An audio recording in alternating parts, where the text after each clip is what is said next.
Estamos aqui de volta com o Epifânio, e aí, um podcast para você pensar alto, quem sabe colocar no papel, mas com certeza realizar esse podcast que é o podcast mais inútil do Brasil, está na sua sexta temporada, mas está se tornando útil. Estamos discutindo, estou te contando, né, sobre o livro O Poder da Empatia, que é esse livro aqui, O Poder da Empatia. Deixa eu ver. Ele não fez aqui o que eu esperava que ele fizesse. Fez, né? Na verdade, fez. Tudo bem, não tem problema. O Poder da Empatia está aqui, este livro do Roman Krishnarik, com esse filósofo que estamos lendo. Estamos no hábito 4. Quero falar com você sobre o hábito 4. Estamos falando sobre 6 hábitos para se tornar uma pessoa empática. O hábito 4 é pratique a arte da conversação. E é bastante interessante esse capítulo, este hábito, onde ele vai discutir esse capítulo e ele vai falar de uma pesquisa que foi feita na Inglaterra, na Grã-Bretanha, ó, lógico, porque ele é professor de lá, né? Ele tem uma escola ali, faz parte da Academia da Empatia, né? Da Escola da Empatia, Escola da Vida, aliás, ele é um dos fundadores, né? Do The School of Life, que tem sede lá na Inglaterra. Ele dá aula lá na Inglaterra, então ele disse na Inglaterra. E aí ele pega uma pesquisa que foi feita lá na Grã-Bretanha, e ele diz que essa pesquisa, que foi noticiada na Inglaterra, quando no período desse livro ser publicado, ele vai dizer que, ele vai dizer o seguinte, inclusive, vai ser publicada essa pesquisa, né? Mas aí ele vai dizer, fazer uma crítica, vai dizer assim: os jornais talvez não estejam noticiando isso como deveriam, mas estamos nos defrontando atualmente com uma crise da conversação. Por um lado, há uma fome de conversa de qualidade em nossos relacionamentos. Então, ao mesmo tempo que existe uma crise da conversação, existe uma fome pela conversação, uma sede pelo diálogo, um desejo pelo diálogo, vai dizer o Roman Krishnarik. Há uma praga da conversa superficial, ao mesmo tempo que existe essa fome, existe uma praga de uma conversa superficial, devido em grande parte ao falatório incessante criado pelas novas tecnologias, celular, né, redes sociais. Tudo isso gera todo esse falatório. Ele vai dizer que são por volta de 10 trilhões de mensagens de texto. Elas foram enviadas globalmente só no ano de 2012. A gente está em 2025, então você imagina, 2012, o WhatsApp estava começando a aparecer, né? Fora do Brasil, e vai se consolidar no Brasil, acho que 2014, 2015. Então você imagina isso. Se antes do WhatsApp a gente tinha esse total aqui, dessa pesquisa que foi feita e apresentada em 2012, você imagina agora, meu amigo. Você imagina agora a quantidade de milhões de mensagens que não são trocadas. Inclusive, esse é um problema, né? As pessoas assumem que os diálogos precisam ser para ontem. Aquilo que vai ser conversado precisa ser para ontem. Então, ela te manda uma mensagem e ela espera que você responda imediatamente, porque afinal agora tudo é instantâneo. Essa crise, ela é relevante para o futuro da empatia porque a conversação é uma das maneiras pelas quais, mais essencialmente, a gente chega a compreender a vida emocional, as ideias da outra pessoa, a outra pessoa. Então, por meio da conversa, do diálogo, você vai discutindo, você vai aprendendo, você vai conhecendo alguém. Então, para que a empatia aconteça, eu preciso do diálogo. Eu preciso da conversa. E se eu tenho essa praga que atrapalha com que boas conversas aconteçam, a gente precisa repensar isso, né? Então a conversa ela nos permite penetrar nessa escuridão que é o outro. Se você lembrar de quando eu falei sobre empatia, aliás, empatia não, eu falei sobre autoridade, inclusive tem um vídeo aqui no canal só sobre autoridade. E aí, no início aqui também eu comento, né, nos capítulos iniciais, se não me engano, não me lembro se foi no primeiro ou no segundo episódio, O Chris ali vai falar sobre a empatia, sobre a autoridade, sobre esse outro, né? Do salto empático. E aí, quando eu estou pensando nesse salto empático desse outro, que é radicalmente outro, esse radicalmente outro, ele é obscuro para mim, né? Eu não consigo ver esse outro na sua completude, porque afinal ele é outro indivíduo, ele é zero daquilo que eu penso e imagino. E a pessoa, o outro indivíduo, ele é completamente diferente daquilo que eu penso e imagino, porque ele é outro, né? Existe uma escuridão nesse outro aí com quem eu me encontro. Então, a conversa e a empatia estão intimamente ligadas, entrelaçadas, e fazer o esforço de compreender a perspectiva da outra pessoa só pode acontecer numa conversa. Aliás, ela acontece mais facilmente numa conversa, mas ela pode ajudar, então, a reanimar aí um diálogo que seria um diálogo banal, né, um interesse pela outra pessoa, ao passo que a própria conversa ela tem o poder de forjar essa conexão empática. Quantas vezes você foi conversar com alguém despretensiosamente e aí do nada aquela conversa despretensiosa vira uma super conversa e você fica ali horas conversando? Eu tenho um pouco esse problema. Eu gosto de falar. Então, mas eu também gosto de ouvir das pessoas e saber quem elas são para conhecer e até mesmo para dizer, né? Porque para dizer, eu preciso conhecer. Para eu dizer sobre alguém, eu preciso conhecer esse alguém. E como é que eu conheço alguém? Conversando, ouvindo essa pessoa.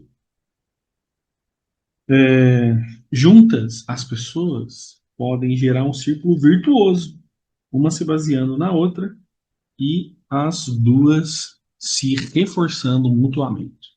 Isso, inclusive, faz parte da vida, né, da existência. Num relacionamento, seja ele qual for, um relacionamento profissional, um relacionamento amoroso, um relacionamento é, da amizade, um relacionamento, sei lá, qualquer tipo de pai e filho, esse entrelaçamento mútuo aí, esse entrelaçamento do diálogo através do diálogo constrói intimidade, constrói qualidade de conversa, constrói um engrandecimento, né, dos indivíduos para que eles sejam e possam ser melhores. Quando eu estou fechado ao diálogo, obviamente que não vai acontecer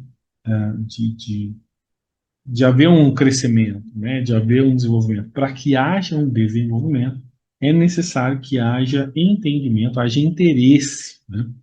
Haja interesse, haja desejo pela qualidade. E ele vai dizer que ele observou, o Krishnamurti vai dizer, olha, eu observei então algumas coisas aí que podem introduzir a gente aí em conversas de qualidade, né? Vai dizer, inclusive, assim, existem 6 qualidades incomuns para uma conversa: curiosidade pelos estranhos, a escuta radical, a retirada da própria máscara, a preocupação genuína com os outros, um espírito criativo um espírito criativo e pura coragem. Então, 6 coisas ele observa e ele apresenta como qualidade. Ele vai criar, vai apresentar essas 6 ideias, dizendo que essas 6 qualidades incomuns para uma conversa poder acontecer e rolar, e eu vou falar dessas 6 aqui. Então, ele vai dizer, inclusive, a gente precisa tomar um cuidado. Tá? A gente não deve pensar, por exemplo, que nessas qualidades, né, dessas 6 aqui, que elas são técnicas ou que elas são ferramentas. Mas não, elas fazem parte do diálogo. Né? A ideia aqui é que a técnica de uma conversação remonte a livros de etiqueta, né? Por exemplo, lá Como Fazer Amigos, já falei desse livro aqui, né? Como Fazer Amigos e Influenciar Pessoas. É um livro de técnica, ele super vale a pena você ler esse livro, conhecer esse livro. Ele vai dizer, inclusive, sobre o interesse pelo outro, mas eu tenho um problema, né? Eu, Rogério, particularmente, tenho um problema com esse livro. E o Krishnarik, problema com esse livro nesse sentido. E o Krishnarik fala que, entanto que, quando eu dei aulas usando esse livro, né? Eu tinha que dar uma aula sobre o livro do Carnegie, como fazer amigos e influenciar pessoas. Então você vai lá, vai estudar, você vai ver, você está vendo ali o que o material está pedindo para que você ensine sobre aquele livro. E aí, quando você observa bem direitinho o livro, presta bem atenção nele, você vê que são técnicas que são boas para uma comunicação. Inclusive, é um livro de comunicação. Mas que ele é vazio se você não levar em consideração você mesmo. Eu já falei isso aqui num outro vídeo, eu sempre falo isso, eu tenho oportunidade de falar. É um ótimo livro do Carnegie, mas se você não tiver interessado pelo outro de verdade, né? Não se lembrar que o outro é o outro realmente. Inclusive, ele vai dizer isso aqui, ó. Olha, presta bem atenção no que o Krizanik vai escrever. A ideia de técnica de conversação remonta aos livros de etiqueta do século XVIII, que instruíam as pessoas sobre como se dirigir a um duque ou a um cardeal, se acaso eles se topassem e encontrassem com uma dessas pessoas.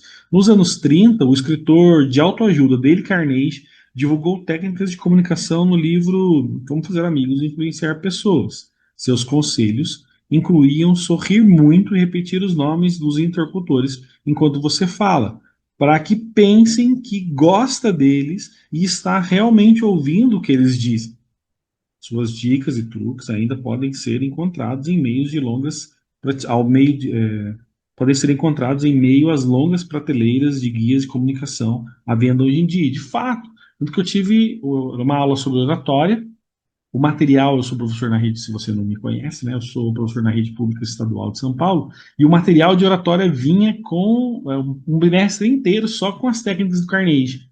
E aí, quando eu acabei de dar todas as aulas desse livro, que falava do Carnegie, eu falei isso para os alunos: cuidado para que isso não se torne técnicas vazias, onde você finge se importar com o outro, e aí, na verdade, você não está se importando realmente, e pronto, acabou a comunicação aí. Porque você precisa se importar com o outro realmente. Porque o outro importa, você precisa se lembrar que esse outro importa na comunicação. Aquilo que você vai dizer importa para o outro, né? Então, numa conversa, num diálogo, é isso que está acontecendo. E aí ele vai chamar a atenção. Qual que é o problema? O problema com essas estratégias é que, é que elas podem tornar a conversa mecânica e forçada. Daí você ligou um monte de técnica, você começa a repetir aquelas técnicas, pronto, virou sua repetição de técnica, não é uma conversa real, onde você realmente não se interessa pelo outro, né? É preciso haver interesse pelo outro. Introduzindo, então, uma consciência e artificialidade que são, de fato, um obstáculo à empatia. Então, se eu só aplicar a técnica do Carnegie vazio da minha individualidade, do meu interesse pelo outro, eu preciso me interessar realmente pelo outro. Né? O outro precisa ser objeto do meu interesse, eu preciso mostrar que ele importa. Inclusive, queria dizer que, como professor, isso muda, né? Faz muito sentido isso. Enquanto professor, que você está lá em sala de aula, você mostrar que o aluno importa. Mas não adianta você dizer que o aluno importa, porque o aluno realmente você realmente tem que se portar com o aluno. Realmente tem que fazer sentido para você.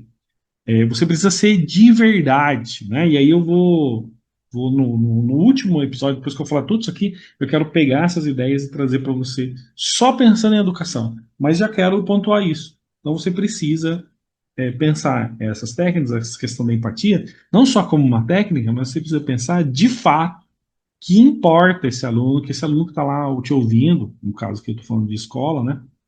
Mas qualquer pessoa que está conversando com você, ela é uma pessoa, ela existe, ela é outro, ela é radicalmente outro, né? Você precisa se lembrar disso aqui.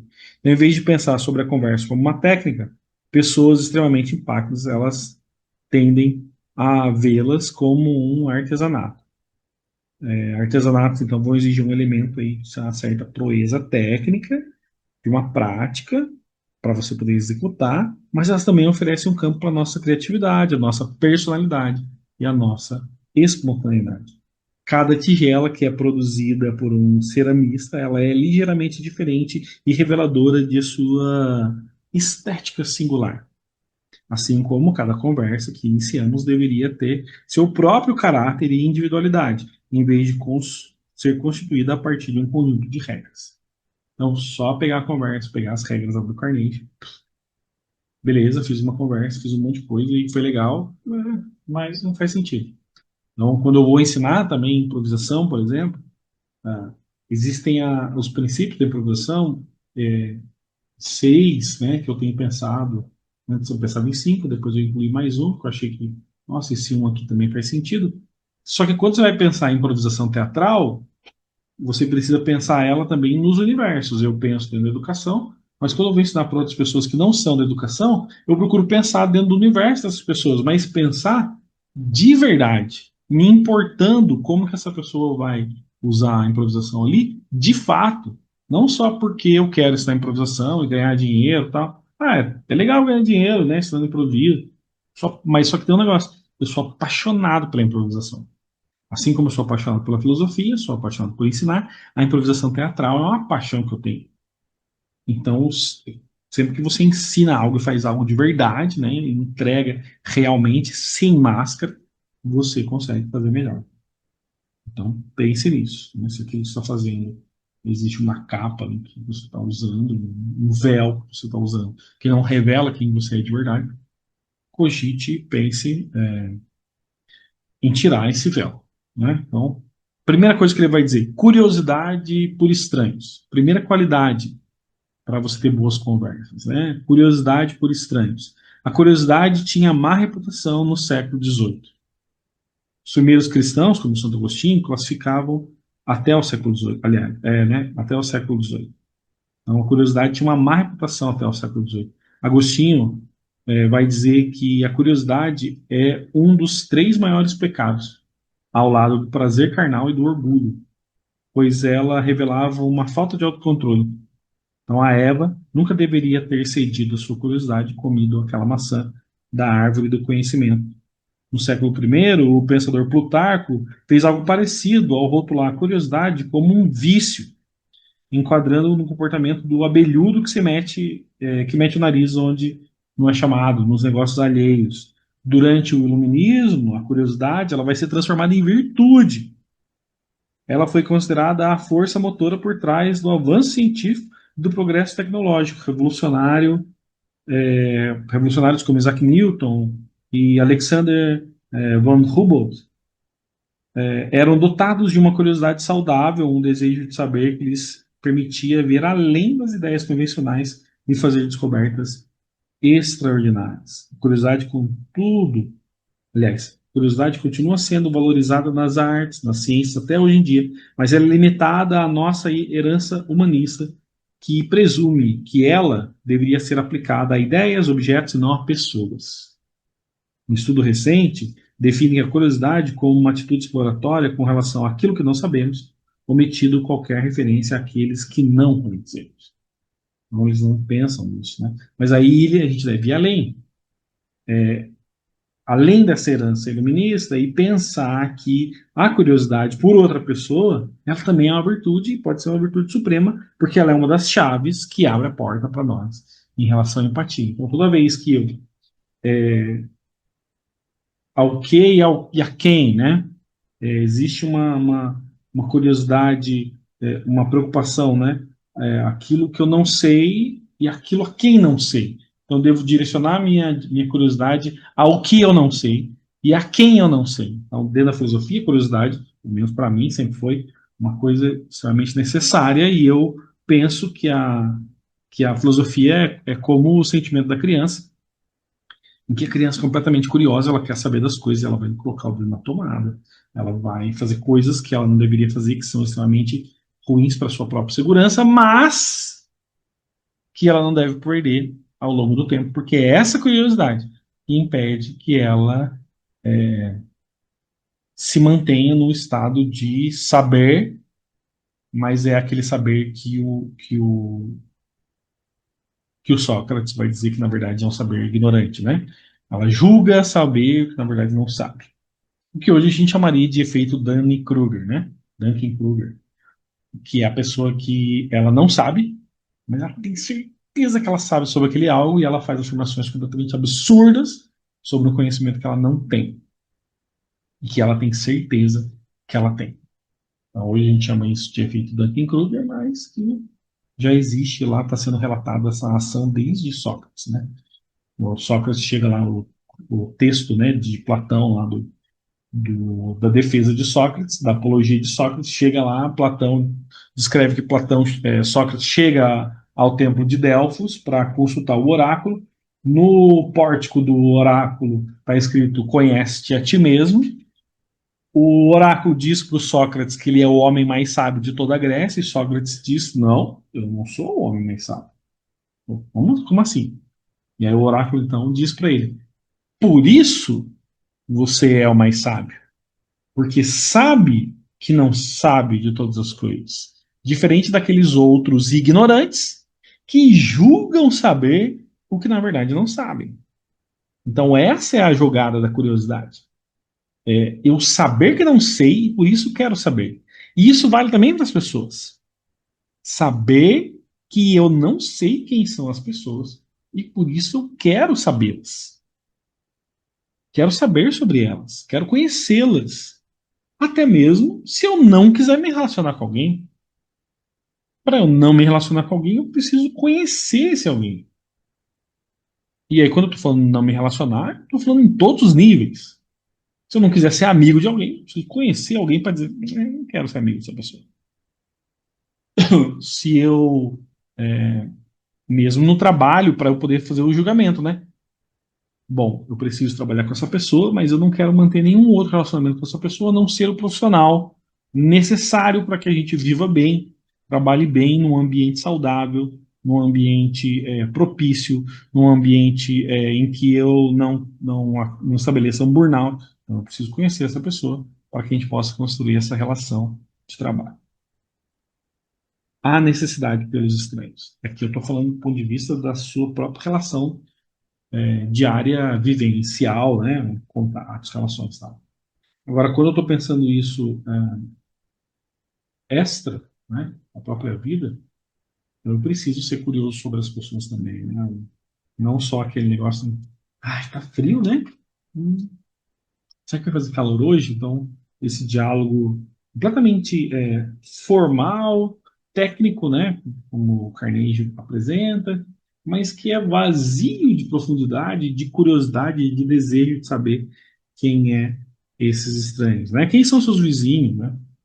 Então, procurar saber quem são seus vizinhos, a curiosidade ela pode nos ajudar então a descobrir quem são essas pessoas, como elas veem o mundo, e aí elas constroem um olhar empático, né? Você consegue construir um olhar empático sobre as pessoas. E até mesmo um olhar não empático, né? Sei lá. Você conhecer a pessoa, você pode dizer que você vai aplicar ali a empatia ou pensar, não quero ser empático com essa pessoa. Então, para isso eu preciso ter curiosidade, né? Preciso ser curioso, né? Ele ainda vai dizer assim, né, a gente pode pensar que a empatia é como, um parênteses, bem parênteses, né? É como um sentimento de curiosidade acerca de quem outras pessoas são em si mesmas. Ele vai dar essa, essa ideia, né? Ah, e aí eu estava falando do Platão, eu falei da criança, né? A criança tem, então, essa eterna curiosidade, a gente precisa manter a curiosidade, a cultura da curiosidade, né? Eu preciso disso. Será curiosidade por estranhos algo natural? Segundo alguns antropólogos, né? Não. O Diamond vai dizer que em sociedades tradicionais, como as tribos da Nova Guiné, considera-se em geral que as pessoas se incluem em um dos três grupos. Ou elas são amigos, ou elas são inimigos, ou elas são estranhos. Ou amigos, ou inimigos, ou estranhos. Ele percebeu isso observando grupos, né? Se por acaso você encontra um estranho em seu território, tem que presumir que essa pessoa é perigosa. Você presume isso, pois é provável que esteja espionando para atacar o seu grupo ou sequestrar suas mulheres. Em outras palavras, todo estranho é um inimigo em potencial, devendo ser tratado com extrema cautela. Então, essa cultura contemporânea vai refletir, a nossa cultura contemporânea reflete é, essa estrutura, esse comportamento, essa atitude. A gente é cauteloso, né, ao, ao construir uma conversa com alguém, né, com um estranho, a construir uma relação com uma relação de diálogo mesmo com um estranho, né? A gente evita isso. Os fones de ouvido são fugas para isso. Você põe o fone de ouvido, você não precisa conversar, porque você não está ouvindo, né? Você colocou o fone ali, você já tampou, você já falou assim, não quero conversa, né? Não quero diálogo, você está dizendo isso. Então, embora não consideremos o provável que nos sigam uma lança no peito hoje, né? Ninguém vai enfiar uma lança no nosso peito. A gente pode temer, por exemplo, que não estejam interessados em falar conosco, que pensem que a gente é intrometido, ou que aquilo que a gente tem a dizer é superficial, idiota. Ou ainda que pode simplesmente achar embaraçoso conversar com um estranho. Há, contudo, um grupo social que não tem medo de expressar curiosidade, que são as crianças. Então é espantoso como as crianças pequenas, aí isso é um fato, né? Muitas crianças são assim, não todas também, mas grande parte das crianças é curiosa a ponto de querer saber quem são as pessoas, a falar oi, né? A mexer com todo mundo. As crianças são vivas, curiosas, sensíveis. Vai dizer o educador italiano Danilo Dolci. E crescer é um processo de endurecer-se. Isso é uma fala do Danilo Dolci, né? E aí isso, inclusive, para a própria curiosidade, né? Esqueci agora o nome dele, mas o Ken Robinson, veio agora na mente. Ken Robinson vai dizer que a própria ideia de criatividade, né, a curiosidade, vai sendo retirada de nós conforme a gente vai crescendo. A criatividade vai sendo roubada de nós conforme a gente vai se desenvolvendo. E um lugar que rouba a nossa criatividade é, é a escola. Porque ela vai criando padrões e dizendo o que deve e o que não deve. E aí tudo aquilo que você tem como pensamento criativo, e aí eu penso até aqui do ponto de vista da curiosidade, vai sendo roubada a curiosidade desse indivíduo que quer saber, né? Você quer saber, o aluno faz uma pergunta, o professor fala, agora não, agora eu estou falando de outro assunto. E aí você vai deixando de querer saber porque aquilo que você quer saber não importa naquele momento. Então você vai deixando de ser curioso, né? Você vai deixando a sua curiosidade de lado, né? E aí ele vai dizer, e aí ele vai dar outros exemplos, né? Ele vai falar, inclusive, daquela expressão, né, da curiosidade matou o gato, né? E aí ele vai dizer assim que Stud Sterkel vai dizer que na verdade a curiosidade nunca matou o gato, né? A curiosidade nunca matou o gato. Ele vai dizer assim, ó, tá.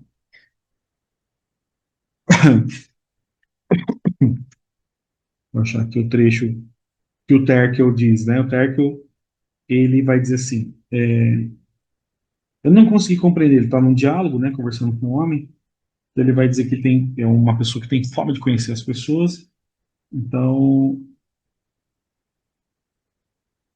ele vai dizer, o Terkel diz assim, acho que todo mundo tem uma história para contar, como foi a infância, de como lembra, de quais são os sonhos dele, todo mundo é um expert na sua própria experiência. O Terkel não julgava que as pessoas, não julgava as pessoas, não fazia julgamento sobre elas, ele as ouvia. Então ele é um jornalista, né? Então precisamos sentir empatia por elas se quisermos descobrir quem elas são e como elas são. Quando lhe perguntaram como que ele pôde conversar com o homem da Ku Klux Klan, que aparecia num de seus livros, sem ter vontade de discutir com esse cara, ele vai dizer assim, né? Ele vai responder: eu não conseguia compreender. Não consegui compreender como alguém podia pensar como ele e nem sequer se dar conta de que eu poderia me sentir ofendido pelo que ele estava dizendo. Fiquei fascinado e realmente fui a fundo tentando descobrir sobre ele. Isso é curiosidade. Isso é curiosidade empática em ação. A essência dessa abordagem, chave para uma capacidade de estabelecer conexões tão fortes com as pessoas e levá-las a falar tão francamente com ele, é sintetizada num conselho que ele vai dar. Não seja um examinador, seja um interessado em indagar. Até que eu queria que os seus leitores e ouvintes sentissem empatia pelos milhões de anônimos que fazem o mundo girar. Ele tentava dar voz aos sem voz, de anônimos, milhões de anônimos que fazem o mundo girar. Sem voz, aqueles que são ignorados pelos livros de história. Terkel queria que seus leitores sentissem empatia pelos milhões de anônimos que fazem o mundo girar. Tentava dar voz aos sem voz, aqueles que são ignorados pelos livros de história.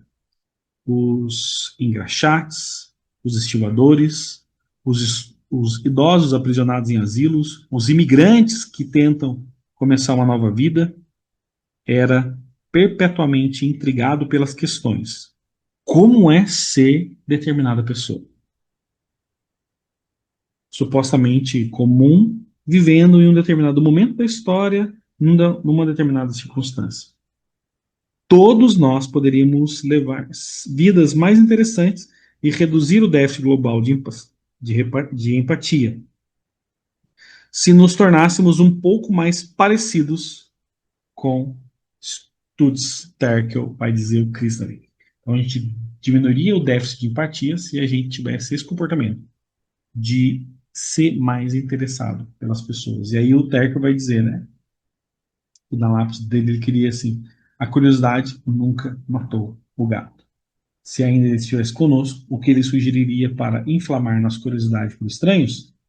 Penso que a sua prescrição seria termos uma conversa com um estranho pelo menos uma vez por semana, fazendo um esforço verdadeiro para compreender o mundo dentro da sua cabeça. E nesse momento que a gente está vivendo, talvez seja a grande questão de dialogar com outras pessoas para tentar entender como é que funciona a cabeça de algumas pessoas. Porque tem gente aí defendendo ideias, você fala, meu Deus, como essa pessoa consegue defender isso? E aí a gente fala em inúmeras questões, né, inúmeras coisas aí, e na verdade o que a gente precisaria era só tentar entender mesmo. Que, por exemplo, pensar um negócio aqui simples, né? Então imagine que existe uma existe uma discussão do ponto de vista econômico, é, de impostos, taxas e tudo mais.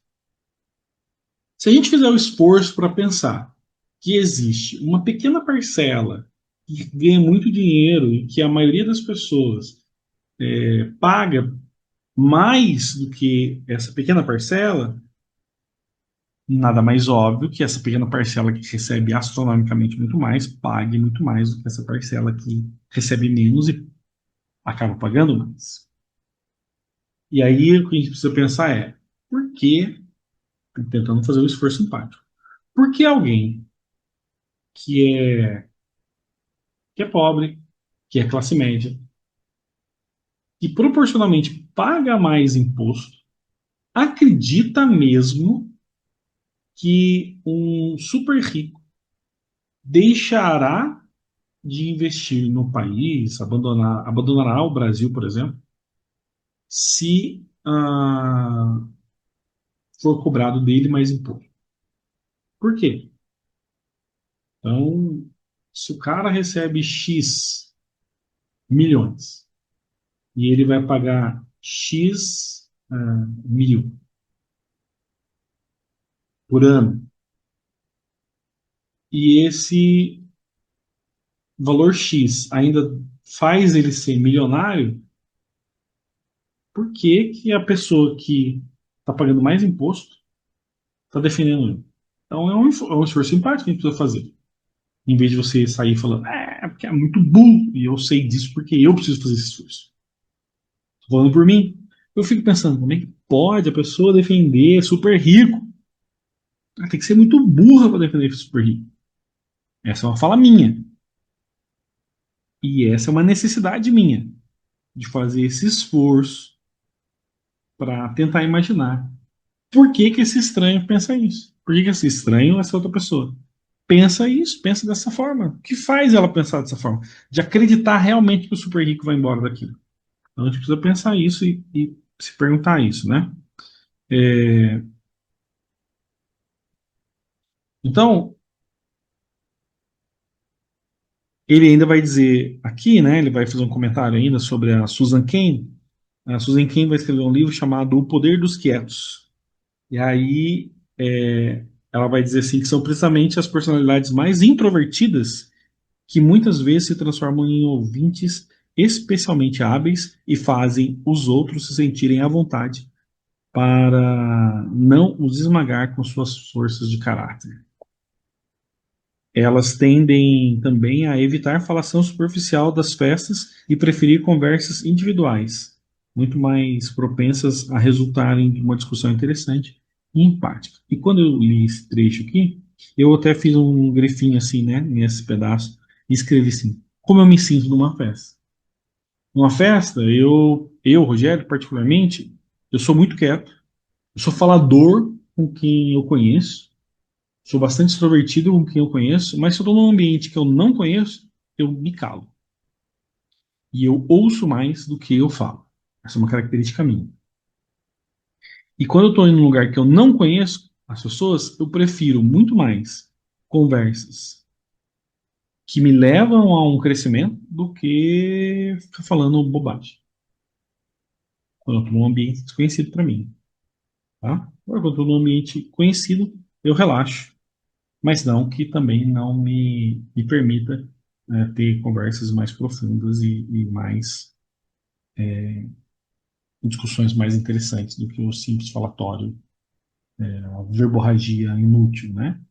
Eu estou falando isso porque há momentos que, obviamente, a gente precisa desse diálogo informal e verborrágico e besteirológico para que a gente possa rir e extravasar, né? Mas isso é uma característica minha, né? Eu penso muito nisso. E ele ainda vai dizer aqui, né, Prisoner? Pense como transformar o mundo com uma conversa de cada vez. E aí ele traz um exemplo bem interessante de um evento que ele participou que chama Conversas às Refeições. Então a pessoa ela compra o ingresso para fazer uma refeição, participar desse evento, um evento chamado Conversas às Refeições. A pessoa compra o ingresso e ela não sabe onde ela vai sentar. E ela não pode sentar com quem ela conhece. Ela tem que ir para esse evento e esse evento ela vai se sentar e vai conversar com uma pessoa completamente desconhecida. E tem que manter um diálogo, faz parte do evento. Manter o diálogo com essa outra pessoa.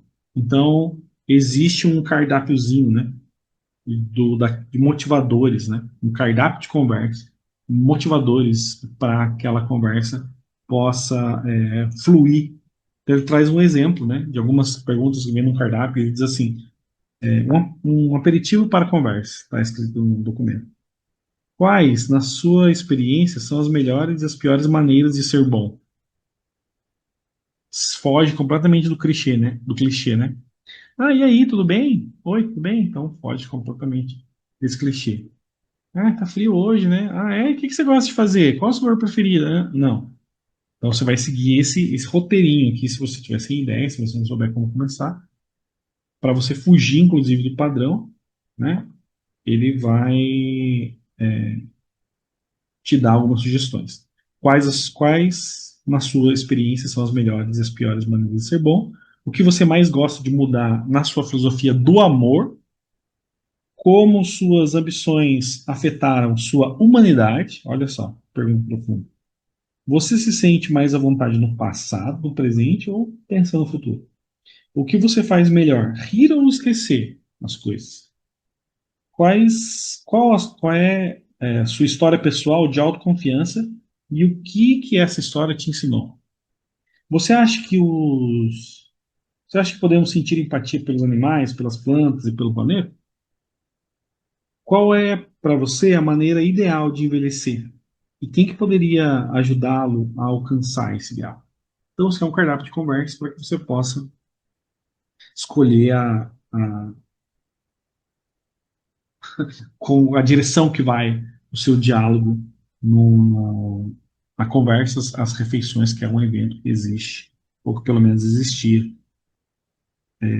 na School of Life. Né? Ele vai dizer que essa é uma ideia que se espalha nas organizações, inclusive a School of Life faz isso.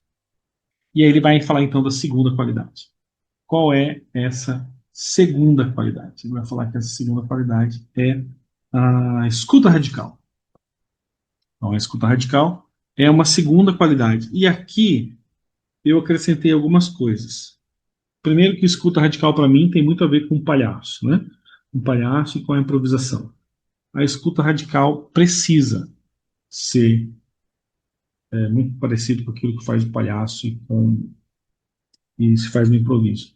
Muito se fala de escuta ativa, mas a escuta ativa que se fala no meio corporativo, que se fala nas palestras aí, elas são técnicas como o Carnegie, são frias, se tornam é, uma ação fria. A escuta da palhaçaria, a escuta da improvisação, ela é profunda, ela é de fato radical, onde você se coloca no tempo presente e olha na alma do seu amigo que está encenando com você, do seu parceiro de cena, você olha na alma dele para que você possa então se conectar com ele, para que você se conecte com o ambiente, para que você se conecte com o tempo presente, né, onde o jogo acontece, o estado de jogo, né? E nesse estado de jogo precisa de uma escuta radical. Você está plenamente ouvindo. Então, para que você construa empatia, talvez a escuta seja uma das grandes barreiras, a gente estava falando de barreiras lá, né? A não escuta seja uma barreira. É um obstáculo para uma conversa empática, sem dúvida nenhuma. Então, se eu estou falando de conversa, se eu estou pensando, eu vou voltar aqui para poder dizer com mais clareza. Se eu estou pensando em curiosidade por estranho, em construir uma conversa com esse estranho, né, praticar a arte da conversação, para que eu possa praticar a arte da conversação, eu preciso da escuta radical. E nessa escuta radical, assim como na conversa, essa escuta radical, assim como na conversa, eu não posso, na conversa curiosa, né, nessa curiosidade pelo estranho, eu não posso julgar, se a curiosidade pelo estranho não me permite julgar, eu também não posso julgar quando eu estou pensando em escuta radical. Então, vou reformular aqui minha frase. Se eu estou pensando em praticar a arte da conversação, e para essa arte da conversação, eu estou pensando em ser curioso por alguém que é estranho. Para que eu seja curioso por esse estranho, eu preciso praticar a escuta radical, a escuta ativa. Não existe conversa, não existe diálogo sem escuta. Diálogo presume-se que dois indivíduos estejam trocando informações, onde eu tenho um locutor e um interlocutor que se revezam, aquele que diz e aquele que ouve em um momento, e que depois trocam de lugar. Então, eu preciso de escuta, senão eu crio uma dissonância aí no diálogo, né? Tem um atrapalhamento. E aí o Krisanick vai dizer, né? Ele vai falar, inclusive, do Rosenberg, o Marshall Rosenberg, que é o criador da comunicação não violenta, e ele fala assim: o primeiro elemento para que eu tenha uma escuta radical é a presença. O que é a presença? Esvaziamento das nossas faculdades e a escuta da outra pessoa com todo o nosso ser, abandonando ideias preconceituosas e julgamentos sobre ela. A improvisação e o palhaço trabalham muito isso, mas muito isso, muito isso. E quando eu ensino improviso, quando eu ensino oficina de improviso, eu ensino isso. E isso faz muita diferença na vida do professor. Mas muito, muita, muito. A escuta ativa faz muita diferença em sala de aula. Essa escuta radical, essa presença. Segundo elemento, nos concentrarmos conscientemente nos sentimentos da outra pessoa. Terceiro, empenhar-se com vontade para compreender as necessidades da outra pessoa.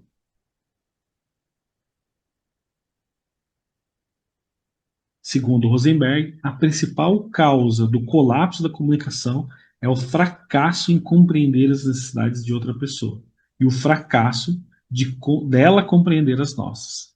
Inclusive, eu dei aula sobre comunicação não violenta agora no final desse segundo bimestre, em junho, mês de maio e junho, foi praticamente só falando sobre comunicação não violenta, onde nós falamos sobre esses princípios da comunicação não violenta. E comunicação não violenta, a gente pensa, né? Não é você estar xingando. Não, não é o xingar. É saber dizer, ser claro naquilo que você vai dizer, estar presente nessa escuta, né? Tá considerando os sentimentos dessa outra pessoa, considerando os seus sentimentos, expressando os seus sentimentos. Então, uma coisa que no improviso a gente aprende é reconhecer o que você está sentindo, porque quando você entra em cena, você precisa reconhecer. O grandíssimo mestre palhaço Cláudio Tebas, que é incrível. O Tebas, ele usa um exemplo que eu gosto muito, que é quando você vai trabalhar, você não chega no trabalho e deixa a sua alma do lado de fora pendurada no cabide, igual a gente faz com o cachorro quando vai no mercado.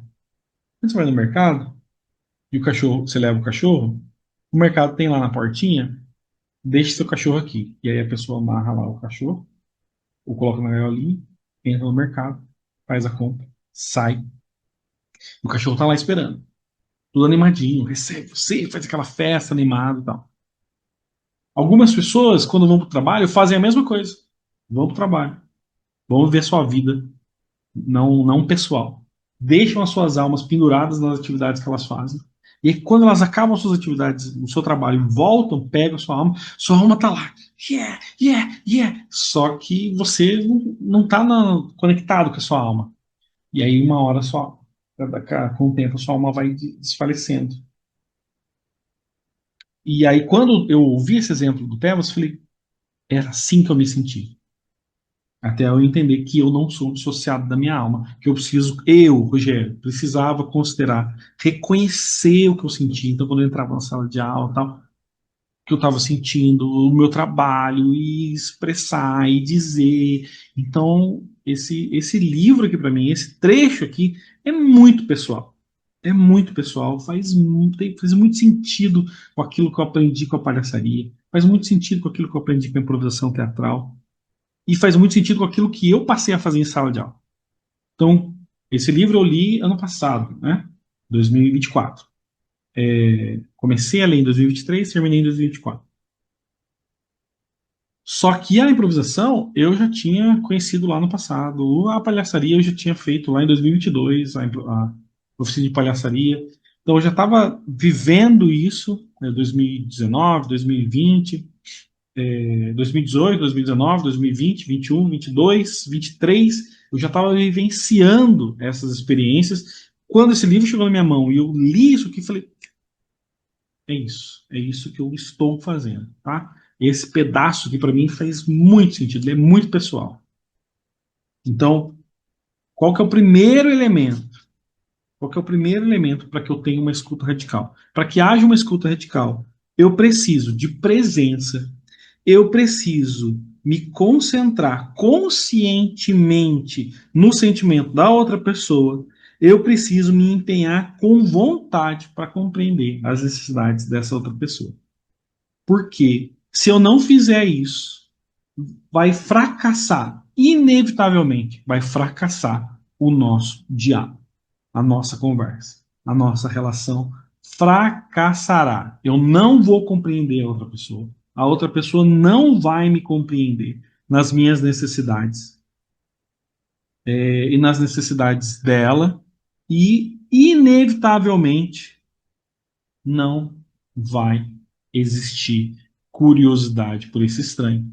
Não vai existir uma conversa que vale a pena. E aí eu não vou querer conversar com essa pessoa. Tá? Simples. Simples assim. Então, nem vou falar muito sobre os capítulos, porque eu quero que você leia esse livro. Eu quero que você leia esse livro, O Poder da Empatia, e chegando no hábito 4, eu quero que você leia.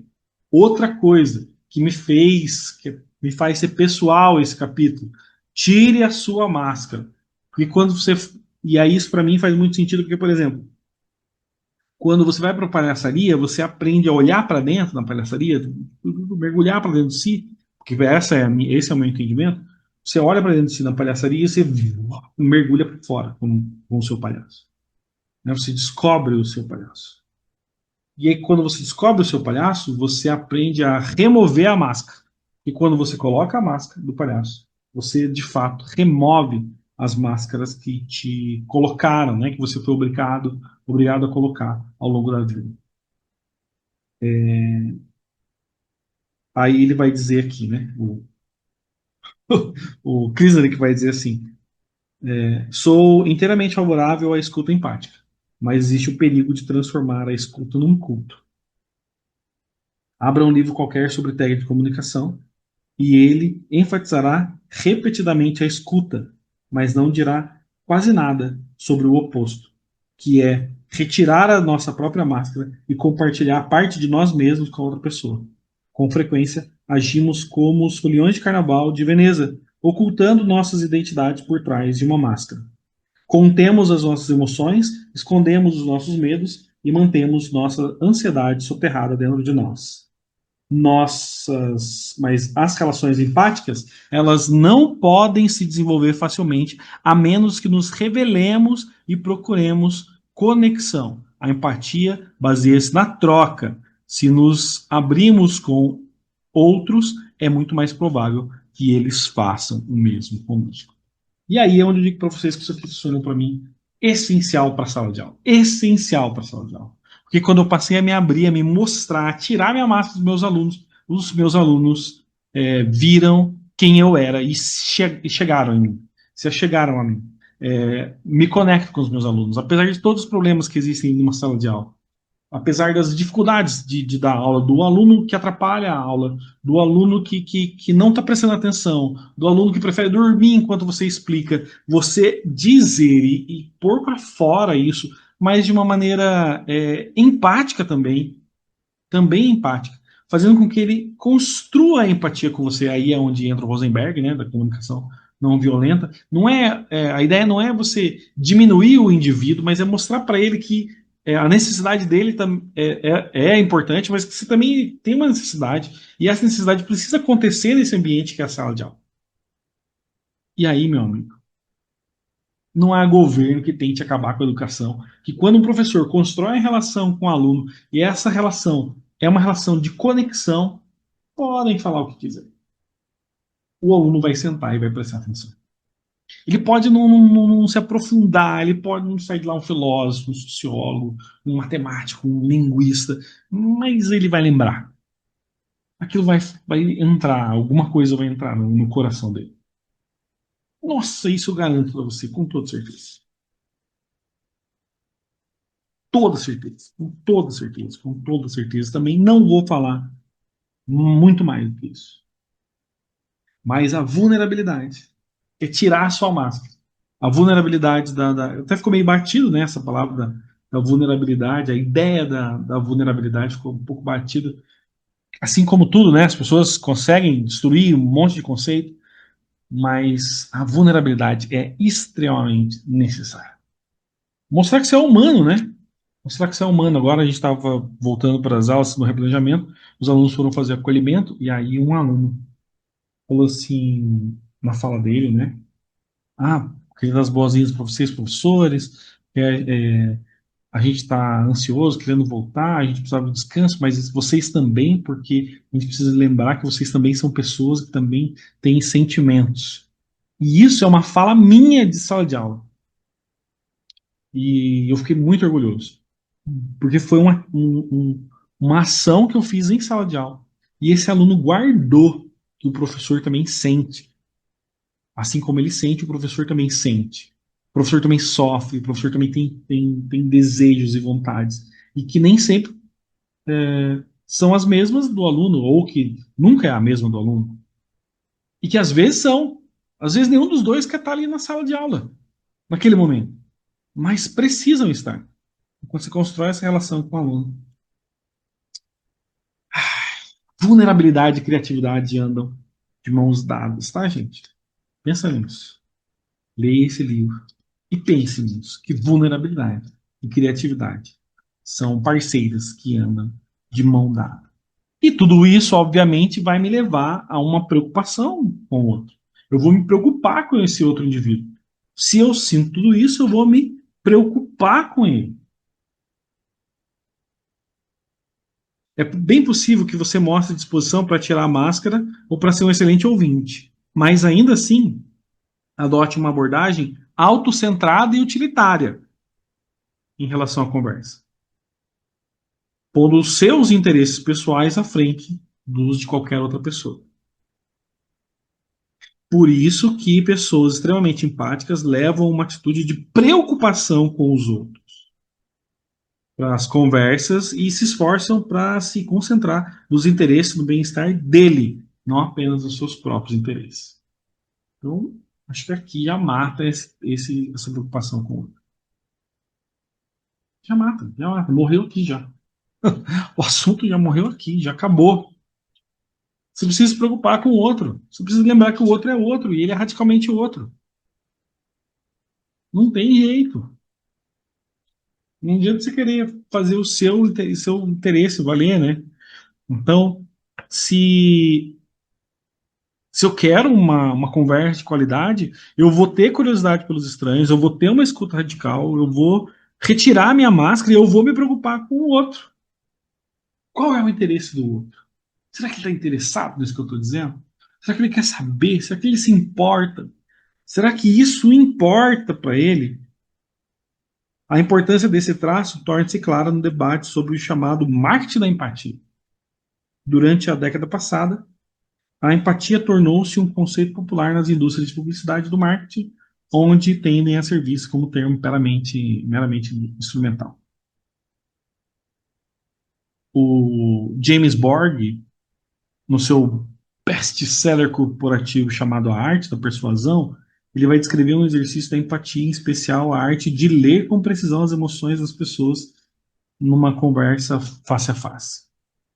Como se fosse uma técnica de venda decisiva para oferecer uma vantagem competitiva que pode realmente diferenciá-lo e ajudá-lo para obter o que você quer. Pronto, temos aqui um problema. Não é isso. Né? Eu preciso ter uma preocupação genuína do outro. Quando você olha para os comportamentos e a mentalidade das pessoas mais bem-sucedidas à sua volta, vai dizer o Borg. Muitos sites, fica evidente que elas têm grande compreensão do papel da empatia. Muitos sites de marketing oferecem sugestões sobre como usar a estratégia de comunicação empática para seduzir os clientes. Aí, amigos, na realidade, é pouco mais que uma estratégia enganosa, né? É mais que uma estratégia enganosa. Isso é trapaça, né? Assim, é vazio, completamente vazio de significado. Eu não posso usar isso aqui também como uma técnica, tá? Estou reforçando aqui isso que eu já disse. A empatia ela não pode ser reduzida, então, a uma condição de uma ferramenta para a empresa. Eu preciso considerar de verdade o outro, né? O outro realmente importa. E, obviamente, mais uma coisa, né? Ele vai dizer aqui, mais uma qualidade para uma conversa é o espírito criativo. O que significa o espírito criativo? Conversar é uma espécie de aventura. Então, a conversa ela é um encontro de mentes com diferentes lembranças e hábitos. E quando mentes se encontram, elas não tocam fatos apenas, elas os transformam, ela os reformula, extraem diferentes implicações, envolvem-se em novos encadeamentos de pensamento. A conversa não espalha as cartas apenas, ela cria novas cartas. Uma conversa satisfatória é aquela que faz você dizer o que nunca tinha dito antes. E às vezes é o que eu faço aqui, né? Quando eu estou gravando, por que eu falo assim? Pensar alto, quem sabe colocar no papel, mas com certeza realizar. Quando eu estou falando alto, como se eu estivesse conversando, eu estou pensando coisas que eu não pensei. E nem lendo, às vezes, não saem. Só saem aqui enquanto eu estou falando. E aí, quando eu falo em voz alta, aquilo bate no meu ouvido e fala, não faz sentido isso, eu nunca tinha pensado nisso antes. Às vezes eu falo, não é tudo isso. Mas ela cria um pensamento, né? Cria isso. Então, a conversa pode fazer com que você se melhore, né? Justamente porque você vai criar novas possibilidades de ideia. E esse aqui é um trechinho bastante curto do texto, né? Uma parte mais curta do texto. E ele vai falar do estudo da felicidade, né? O estudo feito na Universidade do Arizona revela que pessoas com níveis elevados de satisfação na vida ou de felicidade têm o dobro de conversas significativas e se envolvem em apenas um terço da quantidade de conversas triviais. Ou seja, comentários sobre o tempo, né? Ai, tá frio hoje, né? Que aqueles com níveis baixos de satisfação da vida têm. A pesquisa sugere que a conversa, como a empatia, como de que a conversa, como a empatia, nos faz bem. Olha só. Esse estudo aqui ele é bastante conhecido, né? As pessoas têm falado bastante dele. O estudo da felicidade ele tem reverberado vários resultados, né? Porque é um estudo bastante longo, né? Bastante longo, tem acompanhado pessoas por bastante tempo, tem bastante evidência, né? É um estudo que vale a pena. E aí, a última qualidade, ele vai falar que é a pura coragem. O que é, então, a pura coragem? Ele vai dizer assim: a gente precisa ter coragem para experimentar novas aberturas, pôr os interesses das outras pessoas à frente dos nossos, tirar as nossas máscaras, se dispor a ouvir com sensibilidade sobre os sentimentos e as necessidades das pessoas e exercer a nossa curiosidade pelos estranhos. Além disso, a coragem nos permite ter aquelas conversas realmente difíceis que gostaríamos bem mais de evitar, mas que podem oferecer maior campo de acimentar ligações empáticas, que são essa parte que da pensamento criativo, né, da criatividade, né,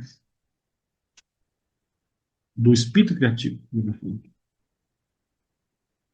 Então, para que todas essas qualidades aconteçam, você precisa de uma sexta, que é a pura coragem. Sem coragem, nenhuma dessas outras vai acontecer. E aí ele vai dar exemplo aqui, né, de pessoas, né? Ele vai dar, inclusive, ele vai dar um exemplo de um de um homem, né? Uma moça que em 1984, quando Joe, que é o nome de Joe Barry, tinha 27 anos, o seu pai, parlamentar conservador Anthony Barry, foi morto por uma bomba do IRA na conferência do partido em Bridgeton. Em 99, um dos membros do IRA, que havia sido condenado por isso, Pat Mage, foi libertado da prisão sob os termos do acordo da Sexta-feira Santa. A reação imediata dela foi desejar encontrar com ele. Ela sentiu que tentar criar uma relação com o homem que matara seu pai era o que precisava para superar uma angústia e raiva. Ela vai dizer como que isso. E aí depois, engraçado que na conversa ele diz que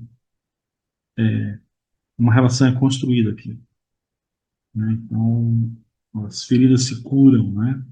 As dores se curam porque ela vai entender por que ele fez aquilo e ele vai entender a dor dela. E eles acabam construindo uma relação, né? Inclusive a, esse trecho, né? Vai dizer assim, é preciso fazer uma escolha, né? Fazer uma escolha e a oportunidade de fazer essa escolha é nossa, para que a gente tenha coragem de construir esse tipo de diálogo, né? Difícil, uma conversa difícil essa.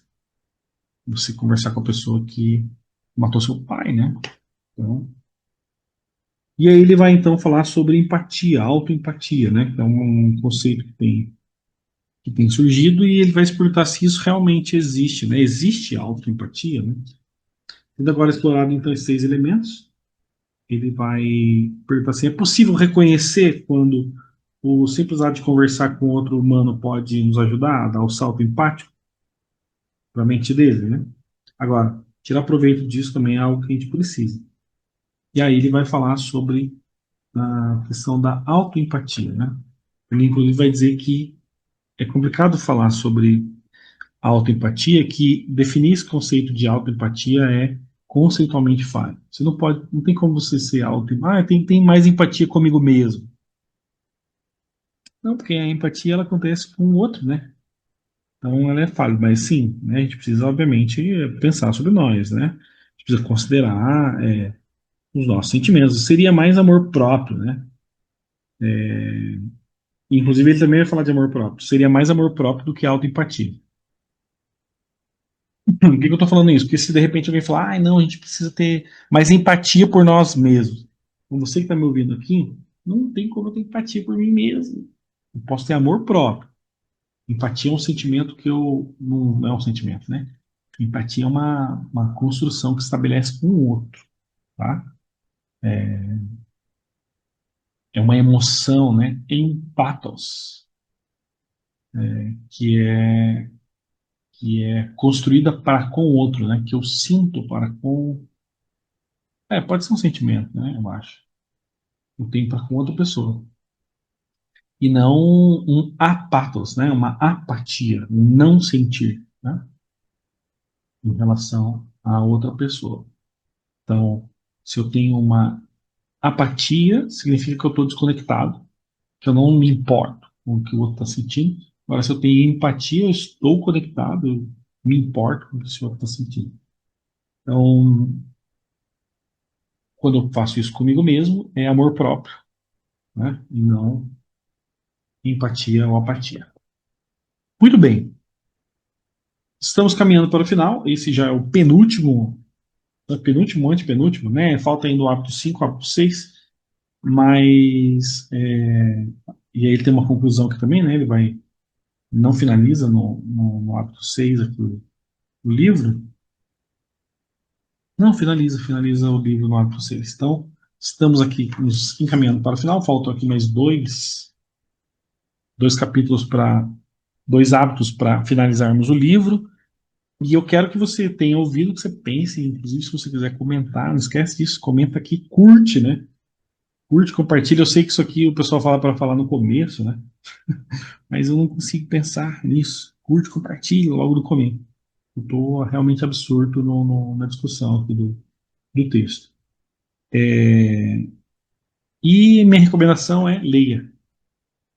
Não fique no que eu estou dizendo. Leia, tire suas próprias conclusões do que o Krishnarik está falando aqui. Esse é um livro de filosofia, é um livro de filosofia é, fácil de entender, tá? É fácil de entender. Tá? Não é um livro difícil de entender. É filosofia vida mesmo, tá bom? Então leia. Espero você no próximo episódio de Epifânio. E aí, um beijo. Tchau.